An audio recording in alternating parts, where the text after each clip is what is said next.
పర్లేదు. తిన్నాకెళ్ళచ్చులే. ఆకలి లేదు మురళి. అరే చెప్తున్నా కదా తిన్నాకెళ్ళిగానులే. నేను ఇంటికి వెళ్ళాలి మురళి. తిన్నాకెళ్ళిగాను. కూర్చో కూర్చో కూర్చో కూర్చో. ఇప్పుడు ఏంటి, నువ్వు బస్ స్టాండ్కి వెళ్ళాలి అంతేనా? సత్య సత్య సత్య ఇది చూడు, ఇప్పుడు నువ్వు బస్ స్టాండ్కి వెళ్ళాలి అంతేనా? సరే నేను తీసుకెళ్తాను, కొంచెం సేపట్లో మనం వెళ్ళిపోదాం సరేనా? ఈ రోజు కోసం మనం ఎన్నాళ్ళ నుంచి ఎదురు వస్తున్నాం చెప్పు, ఇలా వెళ్ళిపోతా అంటావు ఏంటి? వదులు మురళి, తక్కువ మురళి. సత్య నా మాట విను.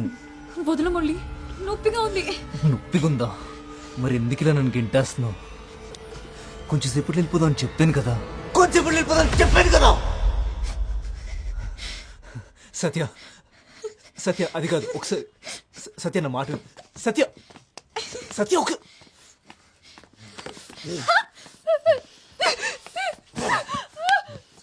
ఏయ్